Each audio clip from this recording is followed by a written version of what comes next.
ये कहानी एक ऐसे इंसान की जो पूरे 438 दिन तक पैसिफिक ओशन में अपनी लाइफ की जंग लड़ता रहा और इस वक्त में उसके साथ ऐसे ऐसे वाक़यात हुए जो कि आपको भी अंदर से हिला कर रख देंगे। लेकिन पूरे 438 दिन गुजरने के बाद जैसे ही वो वापस अपने घर आया तो उसके साथ ऐसा क्या हुआ कि उसको सुसाइड करना पड़ गया। 17 नवंबर 2012 मेक्सिको में रहने वाले एक फिशरमैन जो सैल्वाडोर अल्वरिंगा और उसका साथी इज़िकल कोर्डोबा अपने गांव से निकलकर समंदर में जाने का फैसला करते हैं और ये तय करते हैं कि हम 30 घंटों के लिए समंदर में रहेंगे और अपनी मछलियां पकड़ेंगे। लेकिन उनको क्या पता था कि जिस समंदर में वो जा रहे हैं वो दुनिया का सबसे बड़ा समंदर पैसिफिक ओशन है, जो इतना बड़ा है कि दुनिया की सारी ज़मीन, माउंटेन्स, आइस, डेजर्ट, रिवर और जितना भी कुछ है वो सब पैसिफिक ओशन के सामने कम पड़ जाएगा। पैसिफिक ओशन जिससे आज तक कोई ज़िंदा नहीं लौटा, उस समुंदर में अल्वरिंगा और उसका साथी जाने का फैसला करते हैं और वो अपने साथ सिर्फ 30 घंटों का खाना पानी लेकर जाते हैं। लेकिन उनको इस बात का बिल्कुल अंदाज़ा नहीं था कि ये 30 घंटे उनके अगले 300 दिन बर्बाद कर देगा और वो एक ऐसे वर्ल्ड रिकॉर्ड बना देंगे जो कि लोग तोड़ना तो दूर की बात सोच भी नहीं सकते। जैसे ही वो पैसिफिक ओशन में जाते हैं तो पैसिफिक ओशन अपना खौफ दिखाना शुरू कर देता है और कुछ ही टाइम बाद बारिश स्टार्ट हो जाती है और मौसम भी काफ़ी ज़्यादा ख़राब होने लगता है, मगर वो फिर भी वापस नहीं आते और अपना काम जारी रखते हैं। आहिस्ता आहिस्ता अब बारिश तेज़ होने लगती है और मौसम भी काफ़ी ज़्यादा ख़राब हो जाता है और समंदर की लहरें उठने लगती है और कुछ ही टाइम बाद पैसिफिक ओशन में एक तूफ़ान आ जाता है। जैसे ही तूफ़ान आता है तो अल्वरिंगा और उसका साथी अपनी बोट को मोड़कर वापस आने लगते हैं, लेकिन तभी उनके साथ कुछ ऐसा होता है जिससे वो पूरे 338 दिन तक इस खौफनाक पैसिफिक ओशन में कैद हो जाते हैं और उनके चारों तरफ ना ख़त्म होने वाला पानी होता है। इन 438 दिनों में उनको ज़िंदा रहने के लिए ऐसे ऐसे काम करने पड़ते हैं जो कि एक नॉर्मल इंसान सोच भी नहीं सकता।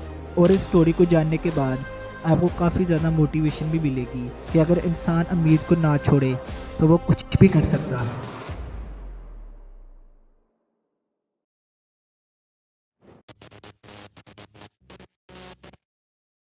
हमारी इस दुनिया में 75% पानी है और बाकी ज़मीन है, और ये पानी 5 ओशंस पर डिवाइड है जिनमें Pacific ocean, Atlantic ocean, Arctic ocean, Indian ocean और साउथर्न ओशन शामिल है। लेकिन इन सब में से सबसे बड़ा ओशन पैसिफिक ओशन है, जो इतना बड़ा है कि इस दुनिया की सारी ज़मीन, डेजर्ट्स, आइस, ट्रीज, रिवर और सब कुछ अगर इसके मुकाबले खड़ा कर दिया जाए तो वो कम पड़ जाएगा।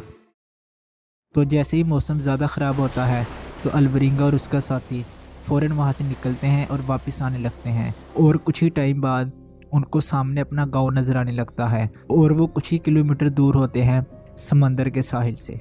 लेकिन अब उनके साथ कुछ ऐसा होगा जिस वजह से आपको ये कहानी सुनने का मौका मिला। जैसे ही वो साहिल के करीब होते हैं तो अचानक उनकी बोट बंद पड़ जाती है और वो साहिल के इतना करीब होने के बाद भी कुछ नहीं कर पाते और ना उनके पास कोई रेडियो सिस्टम होता है। बस अब वो पानी के साथ बहते चले जाते हैं और पूरे 5 दिन बाद जैसे समंदर का तूफ़ान शांत होता है तो वो उस वक्त अपने गांव से 400 किलोमीटर दूर पहुंच चुके होते हैं और अब उनके चारों तरफ ना ख़त्म होने वाला पानी होता है। लेकिन फिर भी वो उम्मीद नहीं छोड़ते और उनको ऐसे ही पैसिफिक ओशन में कई दिन गुजर जाते हैं और जो वो खाना लेकर आए थे वो अब ख़त्म हो चुका होता है। तो मजबूरन अब उनको ज़िंदा रहने के लिए समंदर में से मछलियाँ पकड़कर कच्ची खानी पड़ती है और उसके लिए वो अपना वो जाल इस्तेमाल करते हैं जो वो मछलियाँ पकड़ने के लिए लाए थे। और पीने के लिए वो समंदर का पानी तो पी नहीं सकते। ज़ाहिरी बात है कि समंदर का पानी इतना ज़्यादा नमकीन होता है कि अगर कोई इंसान उसको बार बार पिए तो उसकी मौत भी हो सकती है। तो इसीलिए उन्होंने बारिश के पानी को इकट्ठा करना शुरू कर दिया और उसको पीने के लिए इस्तेमाल किया। जैसे जैसे दिन गुजर रहे थे अल्वरिंगा और उसका साथी नाउम्मीद हो रहे थे। उनको ये लग रहा था कि अब हम कभी भी अपने घर वापस नहीं जा सकेंगे और आखिरकार पूरे 4 महीनों के बाद अल्वरिंगा का साथी कार्डोबो यह टॉर्चर बर्दाश्त नहीं कर पाया और समंदर में कूदकर अपनी जान दे दी। अब सिर्फ अल्वरिंगा अकेला इस ना ख़त्म होने वाले पैसिफिक ओशन में रह गया। आप इमेजिन करके देखो, एक अकेला इंसान इतने बड़े समंदर में, वो भी सिर्फ एक छोटी सी बोट में जिस पर ठीक से इंसान चल भी नहीं सकता। उसके माइंड पे क्या चल रहा होगा आप ये खुद इमेजिन करो। लेकिन फिर भी अल्वरिंगा उम्मीद नहीं छोड़ता और उसको ये उम्मीद होती है कि एक न एक दिन वो वापस ज़रूर अपने घर जाएगा। अब आहिस्ता आहिस्ता दिन गुजरने लगते हैं और जब कभी कभार बारिश नहीं पड़ती तो पीने के लिए अल्वरिंगा मछली और मेंढक का खून इस्तेमाल करने लग गया। अब आहिस्ता आहिस्ता ऐसे ही दिन गुजरने लगते हैं और अब अल्वरिंगा अपने गांव से पूरे 800 किलोमीटर दूर आ चुका होता है। ऐसे ही एक दिन अल्वरिंगा बोट पर बैठा होता है तो अचानक उसकी नज़र पड़ती है कि सामने से एक कार्गो शिप गुजर रहा है। वो इतना ज़्यादा खुश हो जाता है बिकॉज़ वह पिछले कई महीनों से सिर्फ पानी ही पानी देख रहा है। अब उसको उम्मीद होने लगी कि अब मैं वापस चला जाऊंगा, लेकिन बदकिस्मती से वो शिप इतनी बड़ी होती है और अल्वरिंगा की बोट उसके मुकाबले बहुत ही छोटी होती है और वो शिप अल्वरिंगा को नोटिस नहीं कर पाती और वहाँ से चली जाती है। अब अल्वरिंगा के पास जो एक मौका आया होता है वो भी चला जाता है, लेकिन फिर भी अल्वरिंगा उम्मीद नहीं छोड़ता। उसको ये उम्मीद होती है एक न एक दिन वो इस समंदर से ज़रूर निकलेगा। ऐसे ही दिन फिर गुजरने लगते हैं। कुछ दिन बाद अल्वरिंगा को एक आइलैंड नज़र आता है, लेकिन वो आइलैंड अल्वरिंगा से काफ़ी दूर होता है। लेकिन इस बार अल्वरिंगा ये गलती नहीं करता और अपनी बोट से कूदकर तैर कर उस आइलैंड पर चला जाता है बिकॉज पिछली बार उसने कार्गो शिप मिस कर दी थी, तो इसलिए उसने रिस्क नहीं लिया। जैसे ही वो वहाँ पहुँचता है तो वहाँ के लोकल अल्वरिंगा को देखते हैं और अब अल्वरिंगा को पकड़ लेते हैं और पुलिस को बुला लेते हैं। जब पुलिस आती है तो अल्वरिंगा सब कुछ बता देता है कि मैं कुछ महीनों पहले मेक्सिको से निकला था मछलियाँ पकड़ने के लिए, लेकिन अब मुझे नहीं पता मैं कहाँ हूँ और कितने दिन गुजर चुके हैं। तो वह अल्वरिंगा को बताते हैं कि अब पूरे 14 महीने यानी 438 दिन गुजर चुके हैं।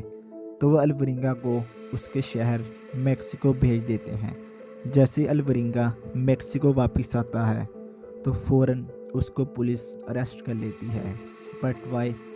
क्योंकि जो अल्वरिंगा का साथी होता है कॉर्डोबा, उसकी फैमिली उस पर केस कर देती है कि इसी ने कॉर्डोबा को कत्ल किया होगा या इसी ने कॉर्डोबा को मारकर खा लिया होगा ज़िंदा रहने के लिए। तो इसी वजह से जैसे ही अल्वरिंगा 14 महीनों बाद वापस लौटता है उसको जेल जाना पड़ जाता है।